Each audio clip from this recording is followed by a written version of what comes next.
KFAN's Meat Sauce at Fleet Farm in Carver this Saturday for their Fleet Fest celebration. Join us from 10 a.m. to noon for incredible deals, free food, and prizes. Get the full details now at KFAN.com. Keyword calendar.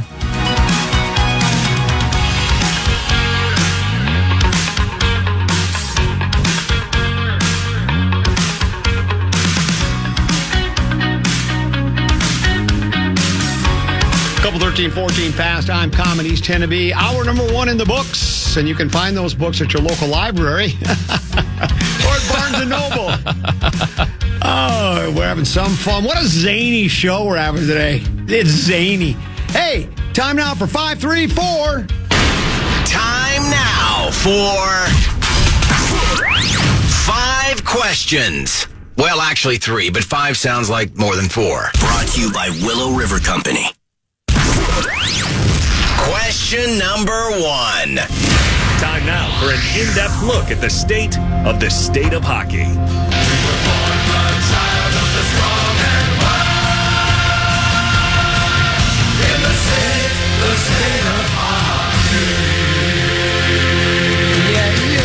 The Wild closed out the regular season with a 3-2 win last night over the Anaheim Ducks at Grand Casino Arena. Hunter Haight scored his first career goal. Danila Yurov scored for the second consecutive game. Robbie Fabry scored his first goal in a Wild uniform. And the Wall of St. Paul, Jesper Wallstedt made 35 saves. Whoa. Common, what sticks out to you from last night's Wild win? Probably nothing more than put a little exclamation mark on a really, really good regular season. I don't, record-wise, is this, or point-wise, is this, what do you generally go by, record or points? I guess it's points, right? Is this the best season, points-wise, the Minnesota Wild have ever had? No. They've had other seasons they've been up above 100 points. Oh, okay. But we still believe that, for all intents and purposes, this is probably top to bottom the best hockey team the Wild have ever put together on the roster. Would you? In my opinion, okay. Yes. It's by far the best star power I've ever had. The depth, combined with hopefully the goaltending. Tuesday today, they're expecting, I think, we said people are speculating the Wild will play, they will play Dallas in the first round, but that the game will be on Saturday, and they think in that window between maybe 1 and 5 is what we're looking at. Is that correct? Is this, to this point? It's been the speculation. Okay. Do we have any? By the way, this season tied for third best record points-wise in Wild history. 4 years ago, they had 113 points. Okay. And then back in 2016, 2017, those would be the Parisi Suter days, they had 106. We call those the Skatriots days, is what we call those. Yes. Do we have any indication when the NHL will be making the announcement? Because now the season is concluded. For the Wild, it is. There's still NHL games. Oh, is there? There's still NHL games tonight. I thought it was all done last night. No, there's still games tonight. All right. I'm guessing they're waiting. I would assume tomorrow. Okay. I mean, if you're going to have games starting on Saturday, I would get at least have. I saw in Buffalo, because the Buffalo Sabres are best team in the Eastern Conference right now. They're going to have home ice advantage. They haven't made the playoffs in a long time. The first 2 days the NHL playoffs are set to go. They have concerts both of those nights. Oh, really? So, be curious what they do with the Buffalo Sabres, but guess they can't really start on the third night, I guess. I guess you could. They'll be starting on Monday. It'd be easier to move the concert to Orchard Park than the hockey team, because it's probably pretty warm in Buffalo, and that ice isn't going to hold up outside, even though it's cold in Buffalo. You know, as a matter of fact, having lived in Minnesota, I understand weather patterns. We call it a Calcutta Clipper. Swings in, swings out. No, swings in, swings out, down Lakefront influence, and then out. It will not be a typical. It's the date on Saturday. April 18th. April 18th. In Buffalo. So I don't know what sticks out. I'm just anxious to play. I'm actually. Well, you know what sticks out? What's that? Jesper Wallstedt's play last night. Okay. He was absolutely terrific. And I saw somewhere that Bill Guerin had commented before the game yesterday that they'd already made a decision on the goaltending, which if you've already made a decision, that means you're going with Gus. I don't know how you can watch Wallstedt play last night and go, I can't start that guy. He looked so in control, so good. He's been playing so much better than Gus over the last couple weeks. I'm a little hesitant to start gussing her.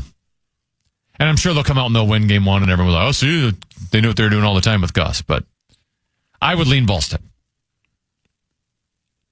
Do you and others get the feeling, though, the hockey community at large, do they think he's going with Gus? Is that what you just kind of said? Well, I mean, Bill Guerin apparently had said before the game yesterday that they've already made a decision. They haven't told them. And to me, when you've already made the decision ahead of time, that means like the performance of Volstead last night meant nothing. It's not like he was playing for it. I guess it's possible that still means Volstead could be their decision. I don't know how it couldn't be. Everything I see or read or hear seems to be he's been the better goaltender, though there was a Ducky and Bunny piece today that said, you know, one of the nice things, we got two great goalies. Are they both great? I mean, because I thought Gustafsson was kind of... I think you have two good goalies. Yeah. And Volstead might be great. Okay, because I thought Gus was kind of struggling a little bit, or not necessarily. I mean, season-wise, he's had a good, solid season. Right. He's just been struggling down the stretch. All right. And he struggled in the Olympics. Yeah. For Sweden. And again, you've heard me say this a couple 13, 14 times. Just because a guy struggled recently doesn't mean the next time out he's going to struggle. Also, looking at the wall from St. Paul, just because somebody's played really well as of late doesn't mean they're going to continue that. But you got to go on something, and I am a recent history person, and so it's like when I pick people in golf tournaments who's been playing well lately, you know, and so I think.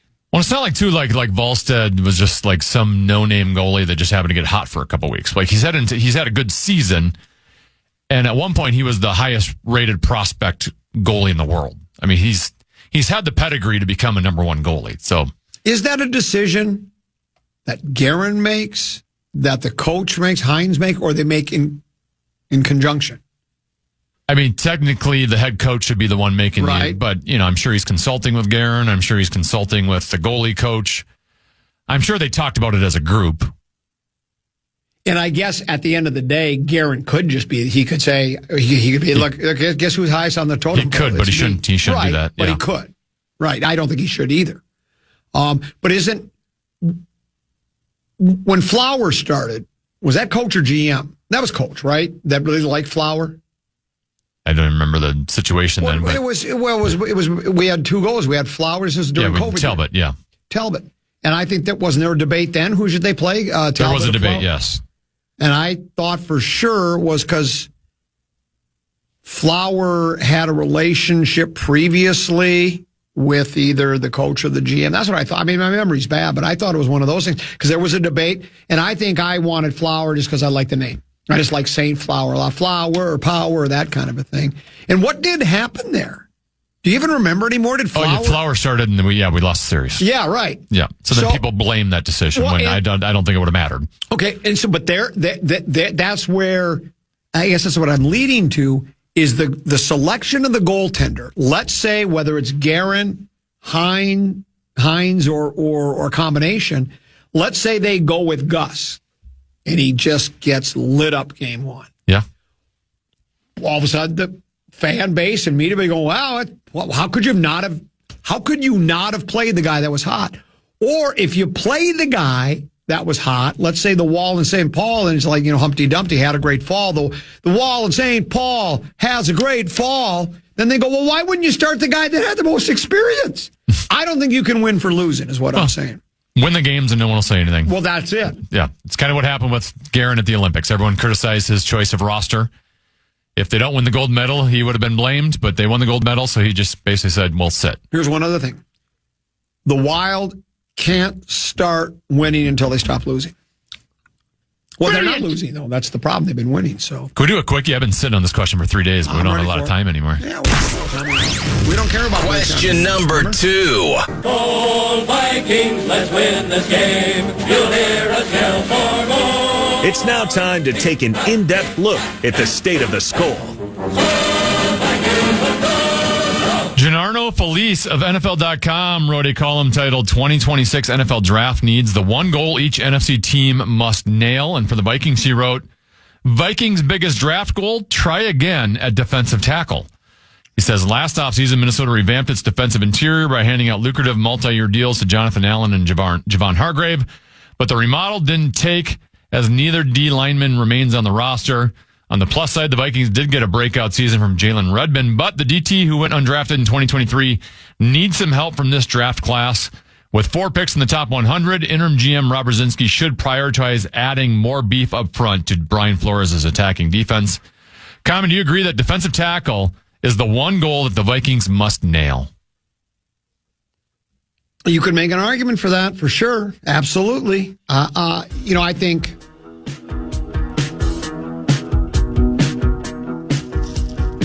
in Beeflo, we trust, I guess, right? So I kind of think, whatever you give him, he'll figure out a way to put together, might be a patchwork defensive line, but it'll probably be one we can work with. But yeah, I couldn't argue with that. I'll be honest, I haven't given it that much thought. But to answer your question, because that's what I'm supposed to do, I would say, yeah, I think that's defensive tackle or not? Yeah, it is a good defensive tackle draft, one that has lots of depth. So they should be able to find someone, especially in that top 100 picks there. There you go with 534. And that's it for today's edition of 5 Questions. Well, actually 3 questions, but 5 sounds like more than 4. Brian Oake joins us next in studio for another episode of Rock Talk, which will include Rock Rank. That's next here on the Common Man program on The Fan.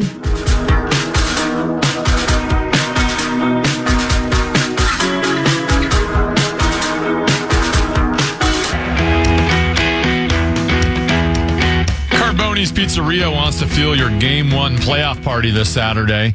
Visit one of their 30-plus locations to enjoy delicious pizza and get ready for the playoff run. Find your nearest Carboni's today at carbonispizza.com.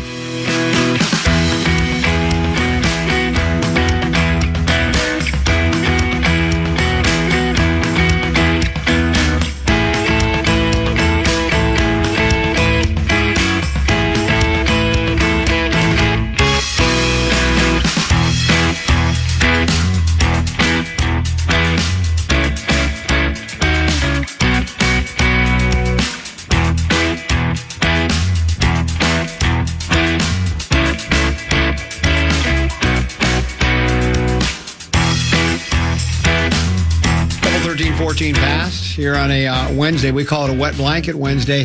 This is the one segment, there's 2 segments actually, 1:15 to 2 o'clock, where we don't wet blanket anything. Well, generally. We might wet blanket certain artists or songs or music or situations in the world, right, exactly. Right. But largely, this is about the celebration of music, right? It really, truly is. That's the voice of Brian Oake, and this is Rock Talk with Common, Tenneby, and Brian Oake. And happy to be here, Mr. Man. You know what I heard? Somebody told me, little birdie said, you got a podcast. I do, in fact, have a podcast. Yeah, it's called The Brian Oake Show. I know, a clever and inventive name, but, when I left radio, I thought, well, I want people to be able to know where I've gone to. But yeah, we're doing great. Just at episode 567. It's available, through the free iHeartRadio media app and iHeartRadio. I don't know. I don't use the app, but I hear that it's fantastic and your number one source for podcasting. So you don't have to find the podcast if you are the podcast. Common. Get your head around that. Yeah, okay. That's sort of a metaphysical comment right there. It. Yeah. You, what else you got going on? I hear that we're close to an announcement. We are. I was in the running. The podcast was in the running for an award, and the results are in, but they are not yet announced. But it looks pretty good. So if not next week, the following Rock Talk, I'll be able to give you some intel on how that's going. And, other than that, I work at the record store. And at some point today, I'd love to talk about Record Store Day coming up on Saturday, because Record Store Day is a huge deal. And vinyl is now the number one. It has come back so strong. It's now the number one source of physical music media on the planet. It sells more than CDs. It sells more than any other physical form. Obviously, streaming is still the place, right? Sure. I mean, by orders of magnitude. But last year was the biggest year in vinyl in more than 30 years. And I just find that, I will admit, I find that astonishing. I remember my brother was a vinyl guy, I think, before vinyl was even invented. I mean, he never... Back in the 20s, 1920s? Yeah, I mean, he's not against technology per se, but he just said, vinyl is cool. Yep. It sounds better. There's a richness to it. And, I don't do CDs. And then I used to go, cool. And I think to myself, What an idiot. Yeah, what are you doing? You got to go to CDs. It's expensive. They're not easy to move around. Having moved in the last year, I had to move all of my records, and that was a gigantic. It's not mobile. It doesn't fit today's modern lifestyles by any means, but there is a nostalgia to it. There is absolutely something about the ceremony of it, right? Like you go to the archive and you flip through and you look and you're like, and at first, like with cooking, first we eat with the eyes. We look at the album cover. We think about it. It probably spent 30 or 40 years at somebody's basement or attic somewhere, so it's got that particular aroma. Sure. And then you pull it out, you place it on the turntable, you gently get the needle down, or if you've got an auto, it does it for you. And then you listen, and it's not constructed for the me, now, instant dopamine hit. It's an experience. It really is a ritual. And I never sold my old records from the good old days because I'm older than CDs, never sold any of them. I didn't have a massive collection, but I had quite a few. And I just hung on to them. And I never stopped going to record stores, even when they dwindled down to just a precious few handful of them in, say, the 90s into the 2000s. Are they rebounding now? In ways that I can't describe to you. We have one, especially here in the Twin Cities, we have one of the most robust vinyl markets in the entire country. When you talk about per capita, we have such incredible shops here, up to and including the one I work at, and it's exceptionally strong. Vinyl has increased in sales every year for the last 18 years, to the point where this last year it surpassed the $1 billion mark in terms of albums sold. And a lot of people like to say it's Gen Z driving it, and certainly there are a lot of young people who have gotten on board. Maybe it's a nostalgia kick. Maybe they just like having big artwork or the artifact they can hold in their hand. But it is, so 18 years in a row, I keep waiting for the bubble to pop, and it's only gotten crazier. And so now albums that you used to go flip through and find in the 99-cent bin, the cutout bin, whatever, some of those are going for, now it's routine for those to be going for 20 or 30 bucks. And in certain cases, if it's become the right thing or the hot collector or something there wasn't enough of, or a specific pressing, some of them go into the hundreds and even thousands of dollars. Hundreds? Hundreds of dollars. Oh, I've owned quite a few records that are worth over $100. Well, I remember reading, and this was a number of years ago, but they were just talking about how, I think people you're right, they like the album artwork. That's a lot of it. The album, it's not just on a CD, the album you can't read the liner notes. No, it's shrunk, and it's just there, and it's inside plastic. It's not like having. But it was portable, and so you could bring it along, and that really is the save. And cassettes wouldn't exist at all if it weren't for the Walkman, right? Correct. Cassettes are not a great format. Actual magnetic tape is, but so CDs did get popular, and certainly I have zillions of that's CDs, what I have. zillions of CDs. Unfortunately, although those are still popular, when you're trying to sell your old CDs, like, ooh, I'm going to cash in, I'm going to make $1 million. That is not always the case. In fact, vinyl, you don't get paid anywhere near as much. The other thing about vinyl, the big misnomer, and I see it literally every single day I'm at the shop, is people think, oh, well, I'm sitting on these records that I've had for 50 years. I'm going to retire. It's going to be amazing. Or they look online and find one instance where this record sold for an outrageous amount of money, but it doesn't sell for that on the regular.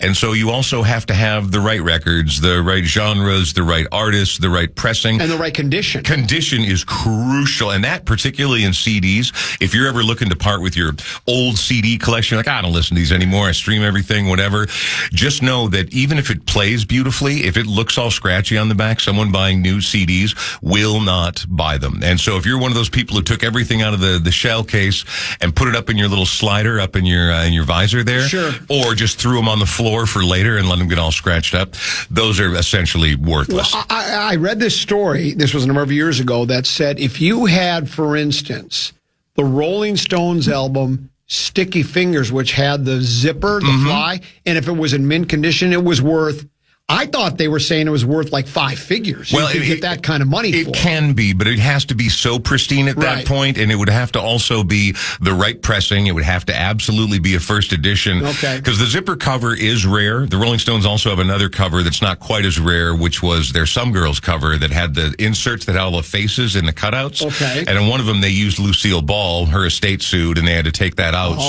If you own one of those, it's slightly more valuable, but it puts it like in the $35 or $50 range. But a proper copy of any of those, we had a copy of Pink Floyd's The Wall come through recently that was an original pressing in absolutely pristine condition, and it sold. I mean, it didn't last on the wall for more than a couple days. It sold for over $1,200. Wow. Yeah. Well, and you talk about lawsuits. The Beatles, Sgt. Pepper, they have the collage of people on the front, and I think, if I'm not mistaken, it was Leo Gorcey who happened to. I think Leo Gorcey was in what was the name of that show? The Mr. Ed. No, it wasn't Mr. Ed. No, it was this is going to bug me. One of those that had Spanky and Our Gang, I think he was in. One of those, or no, maybe he was in one of those shows. Like Little Rascals, yeah, that kind of something thing? like that. And he said, I'm out. I don't want to be on that. So they said he didn't want to be on it. Yeah. He probably should have wanted to be on it because Ride the wave, baby. Yeah, if people are still talking about you 30 years later, it's a good thing. Let's take a break, come back with more with Rock Talk with Brian Oak, Common and Tennessee, right here on The Fan.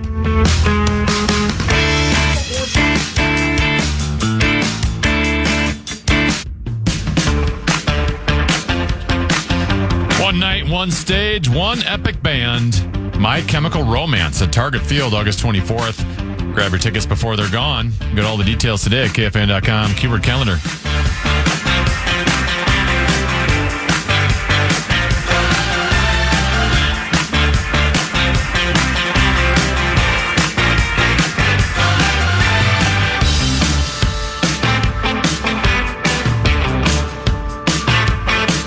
Were you more of a surfing girl or a surfing USA guy? Well, only because, don't get me wrong, while I have an appreciation for the sun-kissed, blonde, surfing lovely, Surfing USA gives a tribute to the fact that surf culture at the time had utterly taken over popular music, youth music, and so they were trying to talk about how, sure, we're surfing all over the place in California, but they're surfing inside, outside USA. And so I'm much more of a Surfing USA guy. Plus, that album was in my parents' collection growing up, so I may have listened to it 5,000 times. One other question before I ask you one other question. Sure.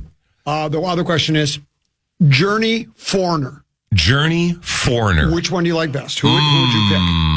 I got to think about this. This is going to be sacrilege, and I'm going to be cast from the city, exiled. Journey was great, and Journey was there a whole bunch, and every slow dance, the Journey's magnificent and fantastic. But for my personal taste, if I'm home Saturday afternoon, I want to put on a record, and those are the only two I can find. I'm putting on Foreigner. I am too. Yeah. I'd like Foreigner better. 4. Yeah, Lou Graham's got a great voice, and their music goes all over the map, and they've got about 30 records, so there's lots to choose from there. And Journey has a bunch of records, too. Hey, one last thing about Record Store Day. I was going to say, I was going to lead into that by saying, speaking of records. I'm so sorry. Speaking of records. I did not mean to jump the gun. It's Record Store Day. This Saturday, April 18th, and it happens to be the 18th annual Record Store Day.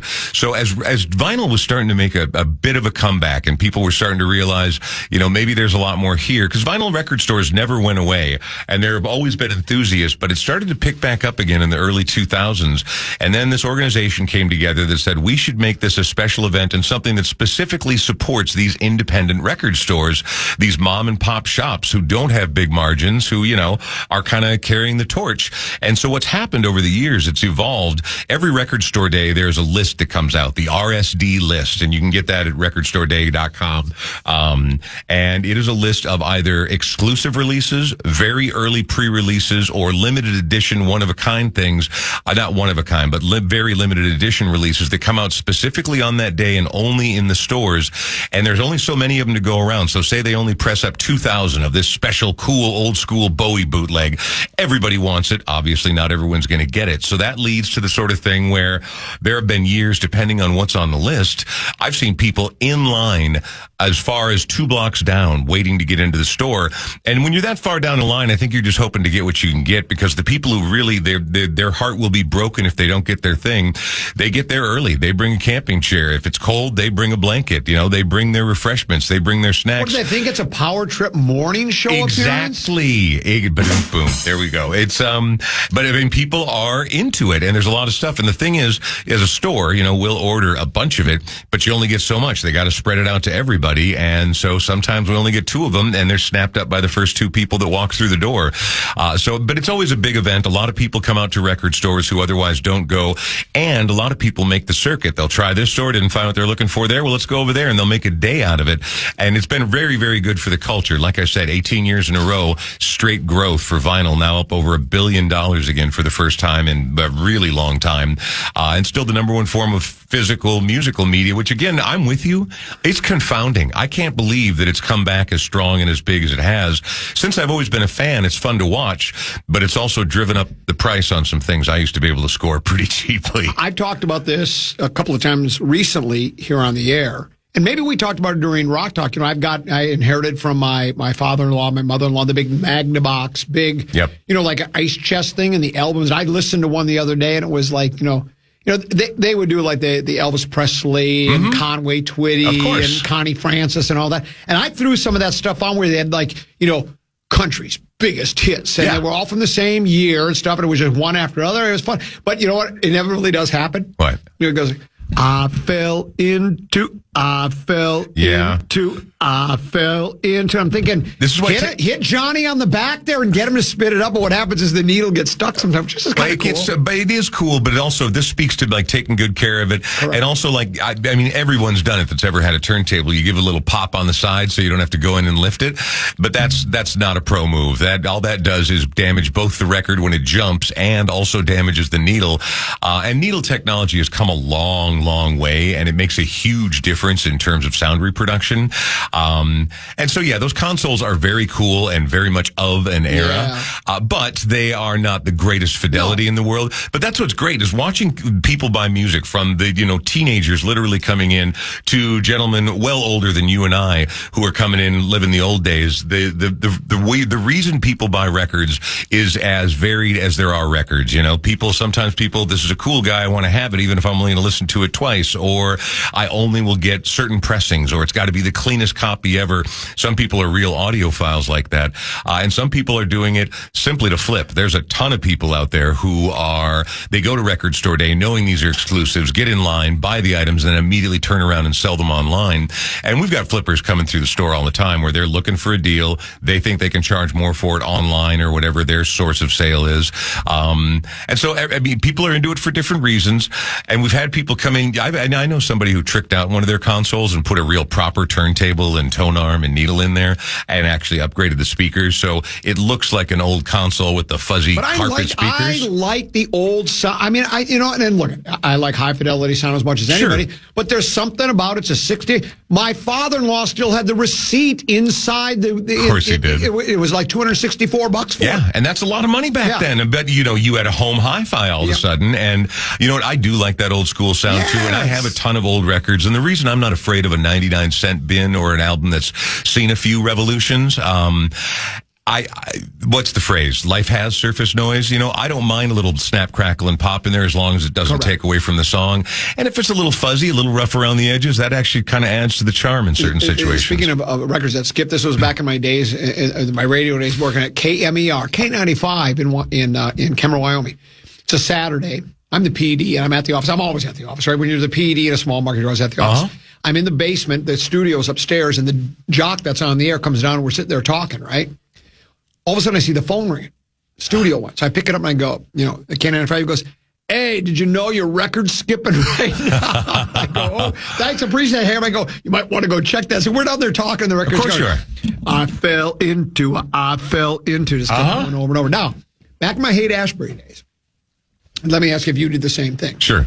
Me and my running buddies, John, Pat, Sean, Don, Mark, Mr. Nubbs. We'd always go. Mr. Nubbs. We'd always go over. And we'd go over to Pat and Sean's. We'd go down in the basement, and the black lights are on and the posters and it smells like bong water. Yeah, and the Pioneer stereo with the speakers that are big as a refrigerator, right?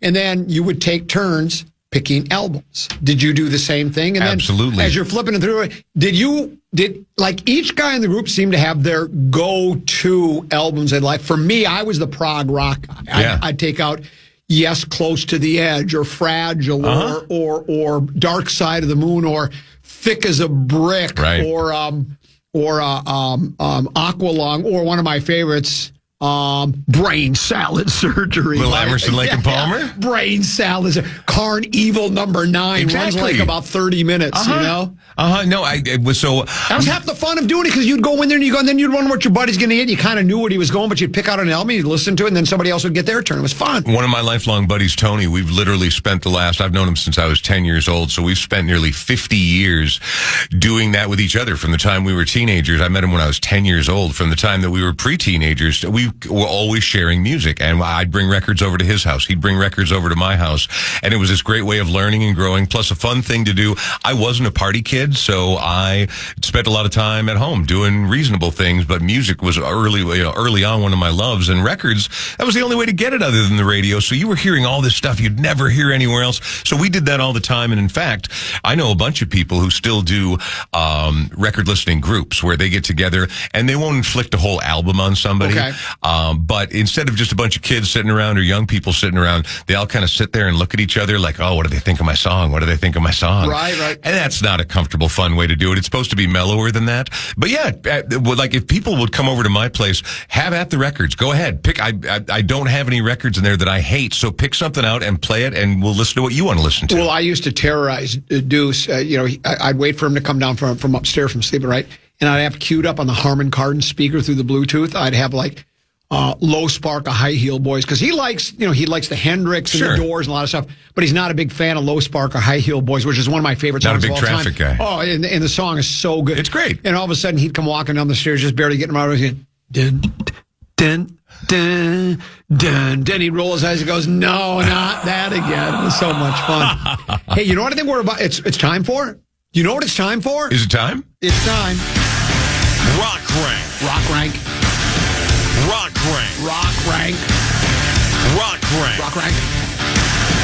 Rock Rank. Rock Rank. We're going around the globe today. We're going international. So, Brian Oak, your top 5 songs that have either an international city, international country, or international continent in the name of the title. Fantastic. Well, I would just like to say that numbers 1 through 5 are all Toto Africa. What about Weezer Africa? No.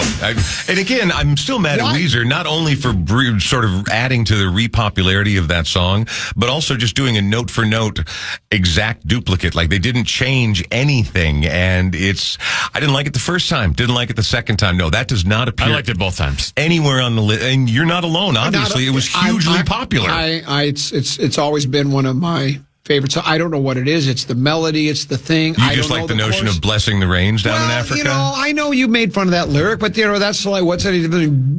Cuckoo, kachoo, or goo. I mean, there's a lot of weird lyrics out there. I just think it's. I love the song. And you don't have to justify it. We don't get to pick what we love, right? Like, do you respect it? I don't love it. Do I respect Toto? I'd rather hear, what's the song? Love Isn't Always on Time? Hold the line. Hold the line. Yeah, that is a way better song than Africa. How about Rosanna? A way better song than Africa. How about Roxanne? Wrong group. Wrong group, but also a better song than Africa. I don't know. Okay. Shall we get into the list? Yeah, let's do it. All right. Well, I've got a ton of honorable mentions that I want to run through at the end, but let's just do the list first. Coming in at number 5, it goes along with the weather we're experiencing right now. Easy listening, samba roots, bossa nova, really, in its execution, written by one of the godfathers of bossa nova, Antonio Carlos Jobim, but performed most famously by Stan Getz and Astrud Gilberto, the girl from Ipanema. It's so good. Dude, it is an absolute timeless, just a cruise missile, armor-piercing summer hit of a song. It lopes and it's slow and it's cool and it sets the mood so beautifully.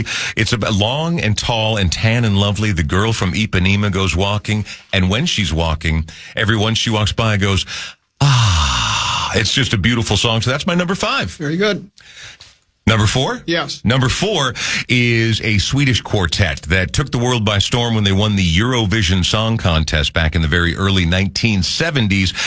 and they would go on to become probably the most important pop band on planet Earth throughout the entire 1970s. But it was this song that sealed their fate very early in their career. This won the Eurovision Song Contest in 72, 73. That would be ABBA with Waterloo. Waterloo is on number 4 on my list of top 5 songs with an international flavor. Waterloo.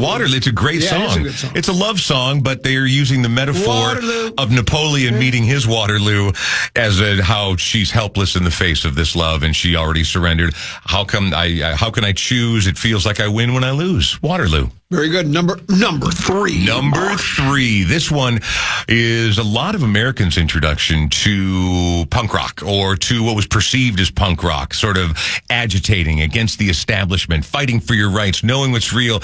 And they took a lot of it from the tradition of reggae, at least from a philosophical standpoint. A lot of reggae elements got into their music, but they're really, at heart, one of the great punk bands of all time. And that would be The Clash with their signature song, London Calling. That was the name of the album, too. It was, in fact. And that album, if you look at the cover where he's smashing the guitar, but the lyric, or the name of the album is in pink and green on the side and the bottom, that's based on a very, very famous Elvis Presley album cover. Oh, where Elvis Presley is written in the same font and with those same colors up and down the record. I did not know that. That's true. Very good. Fun fact. I had to explain to someone at the record store the other day that fun facts are essentially what my entire 30 years in radio was based on. It was my job to know fun facts because people love fun facts. Let me ask you a question, because on my list, maybe even number 1 would be a song. Does this count? American Woman? That's not talking about a country. Foreign. Oh, it's foreign. That's right. We're doing international. I'm sorry. No American ones this time. Would that have counted, though? Because it's about a woman. It's not about a country. It's just about... Yeah. No, it just has to have the title in the title. Oh, okay. Very good. We'll go to the committee for clarification, but 10 of that would have worked, yeah? American Woman? If not today, but if America had been in the descriptor. Sure. Yeah, okay. I just want to make sure. It just has to be in the song title. Because the girl from Ipanema is about the girl and not necessarily Ipanema. Yes, that's correct. Yes, okay, very good. All right, number 2. This is another one that everybody knows, but it's been a part of my life since it came out, and I still love this song to this day. It was controversial because it took a song that a lot of people thought was a traditional out of Australia, but actually was not. It was written in prior 100 years, and so they basically had to give up every single cent they made on this song back to the original writer of Kookaburra Sits in the Old Gum Tree. And this would be Men at Work. Hay and Men at Work. Correct. And Down Under. Yep. Or Land Down Under. It might just be Down Under. It's a great, great song. It just smiled and gave me a Vegemite sandwich. Have you ever had a Vegemite sandwich? I have, in fact. Well, not Vegemite sandwich. I've had Vegemite on toast. And it depends. Because bread already has kind of a slightly yeasty element to it. Yes, it does. But imagine if you poured like a very, very, very, very thick, bitter beer on top of it and really maximize the overall yeast flavor of everything. Vegemite's awful. I don't have to respect it because I understand that people need to eat to live, and sometimes desperate times call for desperate measures, but boo on Vegemite. Yeah. Have you ever had Vegemite? No, I never have, but I did get this. This one says, just ask Oak for a list of 1, you'll get 20 anyway. Is that the same guy? It's hard to narrow it down, though. Oh, dude, you should see my list of honorable mentions. It's absolutely gigantic. Well, let's just go ahead and get to number 1 then, shall we? You do have the longest list of honorable mentions out of anyone that's ever... That's okay. That's because when you ask... Usually it's like 1 or 2 honorable mentions. I love doing this. And so, and again, they're not really all honorable mentions. I come up with a very rough list, just going through my head, looking through the internet, looking through my records. Then I boil it down to my top 5. And I'm left with this other list sitting here that, I don't know, I could turn it into a Spotify playlist, I suppose, but whatever. Number 1, numero uno. You already know what number 1 is, and it's going to be your number 1, too. It's without question. It is the opening. The rains down in Africa. That's not it. Oh. That's not it. No, this is the opening track 1 of a double album opus that was one of the hottest messes from one of the greatest, if not the greatest band of all time, the White Album. Not really called the White Album, but it's the Beatles' self-titled release, and it sounds like 4 different records in one, but it's amazing all the way through, from the weirdo psychedelic explorations, the explorations of American folk, almost sort of sophisticated Baroque pop, but in the beginning, they're going back to the beginning. Nope, and it's I got nothing to hide but me and my monkey. Everybody's got something something to hide but me and my monkey. No, I'm going to go back to the first one. She came in through the vat. No. Their tribute to both Chuck Berry and Chairman Mao. The first track, side one, track one, Beatles' White Album, is the Beatles back in the USSR. It's as good as any song to start an album. The way it kicks in with the do and the plane noise coming in, and McCartney sounds like he's absolutely at the peak of his powers at singing on that song, and it's just a rollicking rock and roll good time. And then you know what's even better? What's that? Is as the ooh fades out at the end, you can hear the airplane again. Then you hear slowly coming in, fading in is one of my very favorite Beatles songs of all time. It would be a top 5 song for me, Dear Prudence. It's a great song. By John Lennon. And he wrote the song about Mia Farrow's sister who accompanied them on the trip to see the Maharishi. Oh, that was a big deal. That was Rishi or whatever it was. Yogi Berra Maharishi. 90% of Western interest in Eastern philosophy came from that particular trip and their exploration of therein. Can I hit you with just a couple of the honorable mentions? If you don't have China Grove by the Doobie Brothers. I don't. I blew it. What? I don't. We already hit number one. There's nothing. No, but it's in your honorable mentions, isn't it? It's not. I like that. It's fine. China Grove. Yeah. I've got, you know what I did write down was China Cat Sunflower by the Grateful Dead. What do you think about that? A Grateful Dead song from you. Which I don't normally do. Bad Buddy has got a great song called Monaco.